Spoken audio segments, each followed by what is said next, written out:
Assalamualaikum warahmatullahi wabarakatuh. Perkenalkan, nama saya Nisaul Azizah dengan NIM G002337 dari kelompok A5 Keturunan UNS 2023.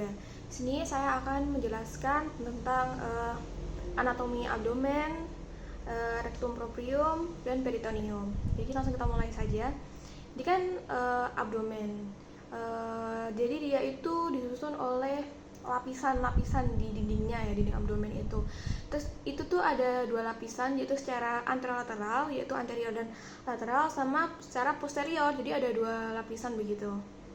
Nah, yang pertama lapisan anterolateral. Nah, lapisan anterolateral ini dari superficialis ke profundanya ini terdapat kulit. Lalu ada fascia superficialis. Nah, fascia superficialis ini punya lapisan yang berbeda antara di atas umbilikus sama di bawah umbilikus. Nah, kalau yang di atas umbilikus atau superior umbilikus itu dia memiliki jaringan subkutan yang tetap konsisten dengan lapisannya. Sedangkan di inferior dari umbilikus itu kan dia terdiri dari jaringan subkutan. Nah, bagian terdalamnya itu diperkuat oleh banyak serat elastis dan kolagen. Jadi sehingga tuh dia tuh punya dua lapisan, yaitu fascia Camper dan Scarpa. Kalau fascia Camper ini dia yang bagian superficialisnya, dia punya ketebalan bervariasi dan merupakan situs utama penyimpanan lemak. Jadi ini ada penyimpanan lemak kalau bisa kita lihat. Lalu ada fascia Scarpa, ini lapisan membranosa tipis dengan berisi sedikit atau tanpa lemak, bisa aja kayak lemaknya itu dikit banget atau tidak ada. Nah, kalau pada pria ini, fascia superficialis ini tuh berlanjut membentuk lapisan fascia khusus berisi sabut-sabut otot, yaitu fascia dartos namanya. Kalau pada wanita, dia ini menjadi komponen labium majus pudenda. Nah, selanjutnya ada fascia profunda. Ini merupakan lapisan tipis jaringan ikat yang menutupi muskulus, karena di bagian profundanya ini ada muskulus dari fascia profunda. Jadi selanjutnya itu ada musculi et aponeurosis. Jadi terdiri atas flat muscle sama vertical muscle. Kalau flat muscle ini dia terdiri atas musculus obliquus externus abdominis, musculus obliquus internus abdominis, sama musculus transversus abdominis. Terus kalau yang vertical muscle dia terdiri atas rectus abdominis sama pyramidalis abdominis. Kalau yang obliquus externus ini dia itu batas bawah aponeurosisnya itu membentuk ligamentum inguinale dextra et sinistra. Nah, ini dimana aponeurosisnya ini berjalan dari siak sampai tuberculum pubicum, dan kalau melipat dia membentuk canalis inguinalis. Nah, jadi kalau aponeurosisnya tadi membentuk ligamentum inguinale dextra et sinistra, dia berjalan dari siak sampai tuberculum pubicum, terus melipat itu membentuk canalis inguinalis. Lalu di dalamnya itu lebih ke profundanya terdapat musculus obliquus internus abdominis. Dia arahnya itu superomedial, hurufnya nanti kayak bentuk A. Kalau yang externus tadi interomedial, jadi kayak hurufnya nanti V. Nah, jadi kalau yang musculus internus abdominis, obliquus internus abdominis ini lapisan paling profunda dari si obliquus externus. Lalu yang paling profundanya itu ada musculus transversus abdominis. Dia tuh transversus karena dia tuh berjalannya ke arah transversal. Nanti bisa kita lihat ada video dari ototnya. Lalu perpaduan aponeurosis dari musculus obliquus externus, internus, sama musculus transversus ini akan membentuk garis besar di tengah namanya linea alba.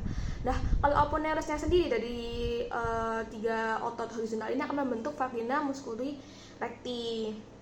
Nah, itu nanti akan kita bahas di habis ini, yaitu kita bahas selanjutnya ada vertical muscle, ada musculus rectus abdominis sama musculus pyramidalis abdominis. Kalau rectus abdominis ini sebenarnya sepasang, dia tuh dipisahkan oleh linea alba, nanti kita lihat di videonya.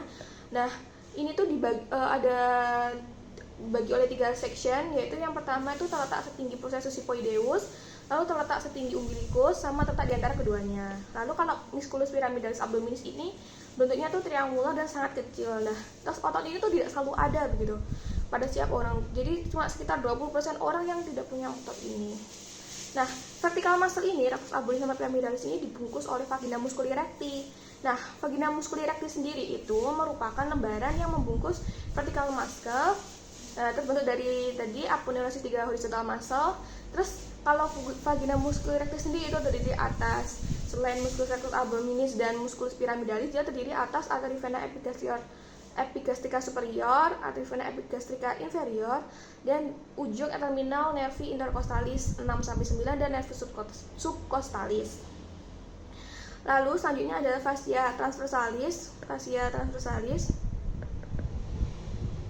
Nah,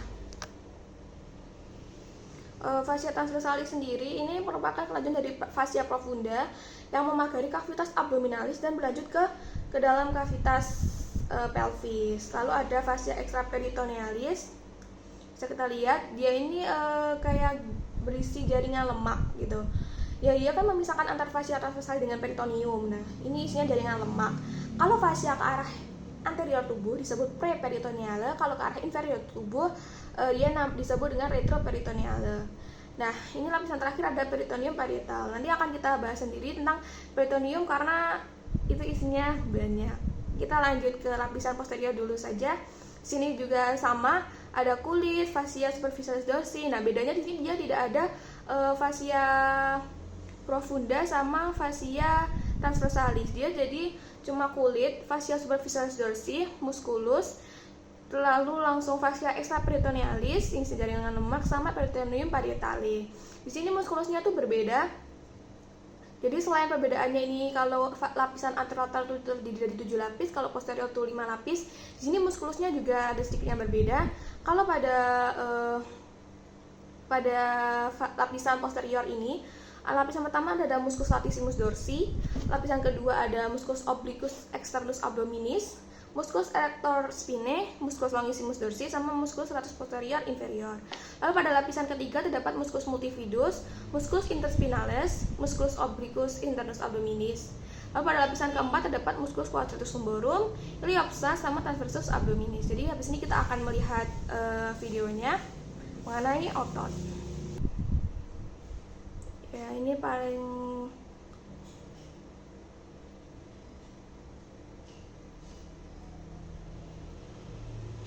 luar ada externus abdominis, dexter et sinister, lalu dalamnya terdapat internus abdominis, dexter et sinister.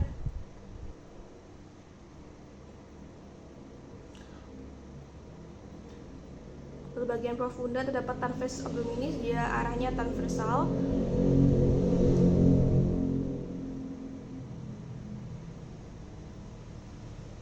Lalu terdapat musculus rectus abdominis yang di sebelah sepasang dipisahkan oleh linea alba itu yang ada di tengah.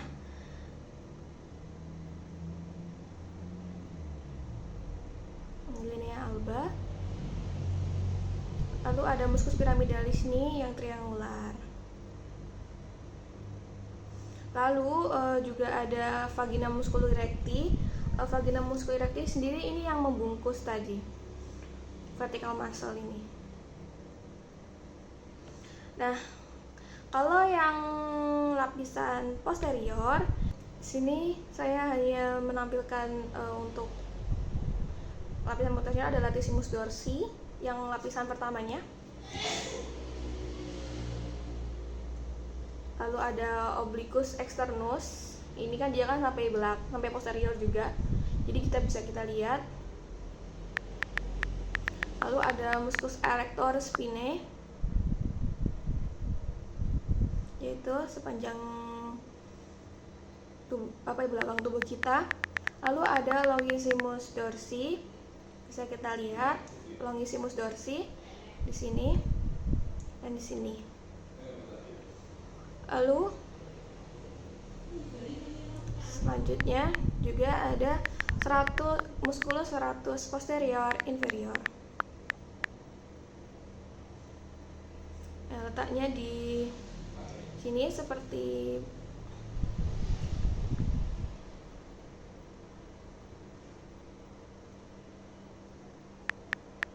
lalu ada musculus multifidus, ya, sepanjang itu juga.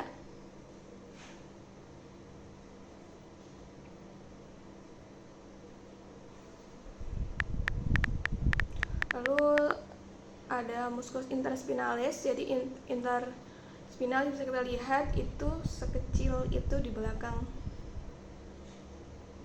tubuh kita, interspinalis.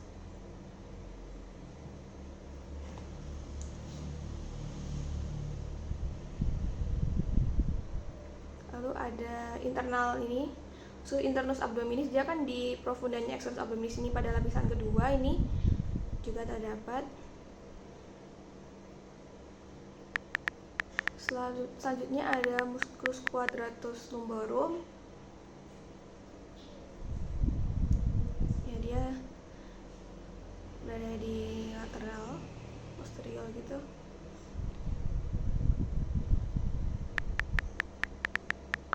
Lalu ada musculus iliopsoas. Ini gabungan dari musculus iliacus sama psoas major. Ya, dia ada 2 lapis otot gitu. Lalu ada musculus transversus abdominis. Nah, selanjutnya juga sama, ada fascia extraperitonealis sama peritoneum parietal. Jadi kita akan tadi kan menyebutkan peritoneum. Jadi peritoneum itu apa sih peritoneum itu? Jadi peritoneum itu lapisan tipis dan licin. Jadi kayak tubuh kita itu ada yang kayak melapisi gitu organ visceranya. Nah, fungsinya itu, fungsi peritoneum sendiri sebagai pelumas untuk mencegah gesekan antar viscera abdomen. Lalu juga untuk penyimpan lemak, lalu juga pertahanan terhadap infeksi dan sebagai alat penggantung organ viscera. Lalu juga untuk mempercepat absorpsi obat-obatan yang dimasukkan secara intraperitoneal. Jadi kalau peritoneum sendiri itu dibagi menjadi 2. Ya. Jadi peritoneum itu kita bagi menjadi 2, yaitu ada peritoneum parietale sama peritoneum viscerale. Nah, peritoneum parietale ini lapisan yang melapisi bagian dalam dinding abdomen dan menjadi bagian dari dinding abdomen. Lalu kalau peritoneum viscerale itu melapisi langsung permukaan organ viscera abdominis, baik sebagian permukaan organ, kalau itu namanya disebut organ retroperitoneal, maupun seluruh permukaan organ, ini disebut organ intraperitoneal. Jadi bisa kita lihat peritoneum parietale sama peritoneum viscerale di sini bedanya. Nah, bisa kita lihat untuk yang tadi kita akan ngomongin fascia extraperitonealis. Tadi ini juga bisa kita lihat ada preperitoneale yang ke depan ini, sama kalau yang ke belakang ini retroperitoneale. Nah, di sini bisa kita lihat, kita di sini bakal melihat peritoneum. Ada visceral peritoneum.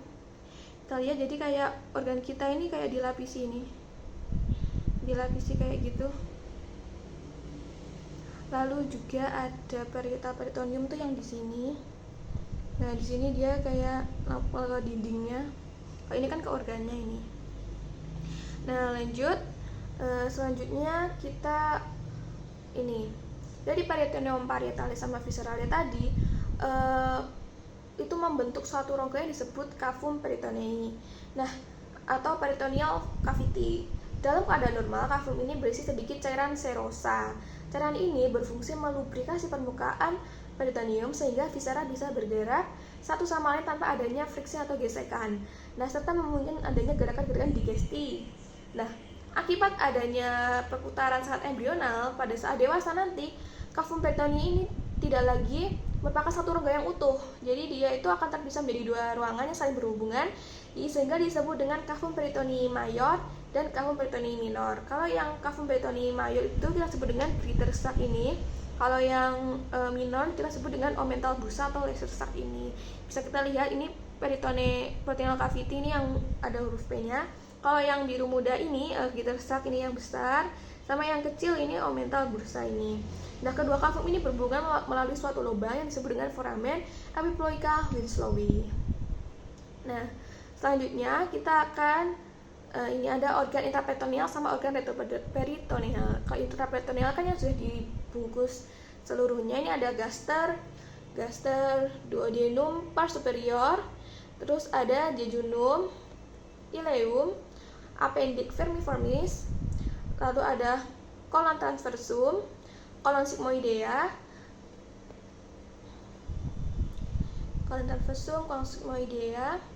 lalu ada cauda pankreas, lien, sama hepar. Nah, terus kalau yang retroperitoneal ini ada suprarenal gland, aorta, duodenum kecuali pars superior, lalu ada pankreas kecuali cauda atau ekornya, lalu ada ureter, lalu ada colon ascendent and descendant, ada kidney, ada esophagus, dan juga ada rectum.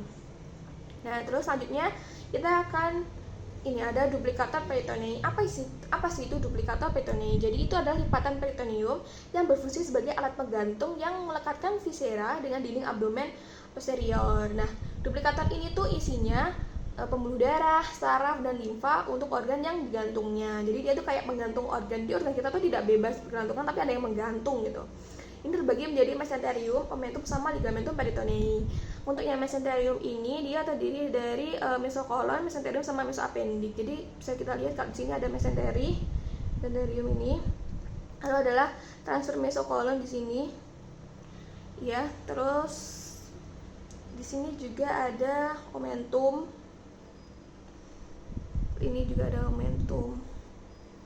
Nah, jadi kita dalamnya bisa lihat kalau mesenterium ini lipatan ganda peritoneum yang menghubungkan jejunum dengan ileum dengan dinding abdomennya gitu. Nah, kalau mesokolon ini ya kolon dengan dinding abdomennya. Kalau mesoapendik juga apendik dengan dinding abdomennya. Lalu juga ada ini omentum. Omentum itu membentang dari gaster dan proximal duodenum ke organ sekitarnya. Di sini bagi dua, yaitu omentum maius dan minus. Nah, kalau omentum maius ini sendiri disusun oleh 4 ligamen, yaitu ligamentum gastrophrenica, gastrosplenica, gastrocolica, sama splenorenalis. Splenorenalis ini splenorenalis ligamen, bisa kita lihat dia ada di sini antara splen, lien dengan renal atau ginjal. Lalu selanjutnya ada omentum yang minus. Dia tuh disusun oleh dua struktur, yaitu ligamentum. Ya ini ya omentum minusnya itu dia di sini letaknya. Dia disusun oleh gastrohepatica ligamen sama hepatoduodenal ligamen. Nah, selanjutnya ada ligamentum peritoneum. Jadi mereka tuh di sini kita membahas dua organ, yaitu hepar dan gaster. Kalau gaster sendiri, hepar dulu kita mulai dari hepar. Hepar itu dihubungkan dengan yang pertama dengan dinding abdomen anterior itu oleh ligamentum falciformis. Lalu dengan duodenum dihubungkan dengan ligamentum hepatoduodenale. Sama kalau dengan gaster dia dihubungkan melalui hepatogastricum. Lalu untuk gaster sendiri dia dihubungkan dengan diafragma oleh ligamentum gastrophrenica. Dari kata phrenica itu adalah diafragma. Lalu dihubungkan dengan lien, dia dihubungkan oleh gastrosplenica. Splen itu kan lien. Lalu dihubungkan dengan kolon transversum oleh ligamentum gastrocolica. Di sini, di bawah ini. Sini nanti. Oke. Selanjutnya kita akan membahas tentang rectum. Jadi rectum itu merupakan bagian terminal intestinum crassum. Jadi dibagi menjadi dua, yakni rectum proprium sama canalis analis. Jadi kalau rectum proprium itu sisi luarnya terdapat flexura saccharis dan flexura anorektal atau flexura perinealis ini. Jadi flexura anorektal atau perinealis ini membantu menjaga kontinensi tinja melalui tonus otot puborectalis. Saat defekasi nanti flexura ini akan menjadi tegak dan tinja bergerak ke anal kanal. Jadi kan rectum ini kan bentuknya S, tapi kalau nanti defekasi ini flexuranya menjadi tegak dan tinja ini bergerak ke arah analis kanalis. Lalu sisi dalamnya ini dapat tunica mucosa atau mucosa, terdapat lipatan-lipatan transversal yang disebut dengan plica transversalis recti atau Houston. Nah, di bawah lipatan ini rectum mengalami dilatasi membentuk ampula recti. Nah, ampula recti ini memiliki kemampuan untuk berelaksasi karena fungsinya untuk menerima dan menahan akumulasi massa tinja sampai dikeluarkan sampai buang air besar. Lalu ada linea anorectalis, ini merupakan zona transisi dari rectum ke canalis analis. Ini dicirikan adanya perubahan dari plica transversalis recti menjadi plica longitudinalis analis canalis. Nah, lalu selanjutnya kita lihat ini ya strukturnya. Kita akan bahas canalis analis, yaitu struktur yang kedua. Canalis analis sendiri ini terdapat 3 bagian, yaitu zona columnaris, zona pecten analis, sama zona cutanea. Jadi kita lihat ada zona kolumnalis, lalu ada pekten analis, sama zona kutanea atau yang sudah polit.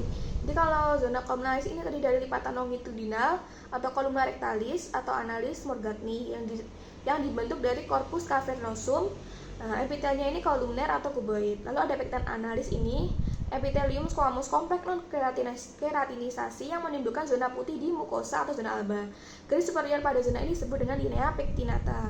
Nah, garis berigi mengikuti katup anal. Pada bagian ini terdapat valvula analis. Lalu juga terdapat zona kutanea. Pada ini ada kulit eksternal dibatasi secara tidak konsisten oleh linea anokutanea. Kemudian juga terdapat zona lain, yaitu zona hemorrhoidalis. Ini tempat memungkinkan terjadinya benjolan hemoroid. Ini karena pelebaran vena hemorrhoidalis. Nah, internal hemoroid ini terjadi di atas linea pectinata. Kalau yang eksternalnya itu di bawahnya linea pectinata. Nah, ini pada permukaannya ini dijumpai ada kolumna rectalis. Ini merupakan 5-10 lipatan tunika mukosa longitudinal karena adanya anastomose arteri dan vena cabang-cabang dari pars intramuscularis arteri rectalis superior. Lalu ada valvula analis, merupakan pelipatan mukosa yang menghubungkan tiap dua kolumna pada bagian kaudalnya. Lalu ada sinus rectalis, merupakan sekungan di antara valvula analis. Lalu di sini juga ada otot-otot sphincter. Ya, ini ada sphincter ani internus. Ini merupakan otot polos. Lalu korugator ani. Nah, ini merupakan otot polos juga. Ya, ini yang sphincter ani externusnya ini merupakan otot skelet, sama puborectalis. Puborectalis di sini. Ya. Untuk neurovaskularisasinya sendiri, inervasinya untuk simpatis dia oleh nervus planolumbalis, kalau parasimpatis oleh splanchni parvici atau nervi erigentes. Nah, rektum pada bagian kaudal juga mendapatkan inervasi dari cabang plexus sacralis, yaitu nervus pudendus yang disebut dengan nervus hemorrhoidalis inferior. Lanjut ke vaskularisasinya. Di sini kalau untuk arteri ada arteri rectalis superior. Ini merupakan cabang dari mesenterica inferior. Di mesenterica inferior cabangnya yaitu arteri rectalis superior. Lalu juga ada arteri rectalis media. Ini merupakan cabang dari iliaca interna. Ini iliaca interna, ini dia di rectalis media, sama rectalis inferior yang merupakan cabang yang sama dari iliaca interna. Kalau vena sendiri dia dari vena rectalis superior.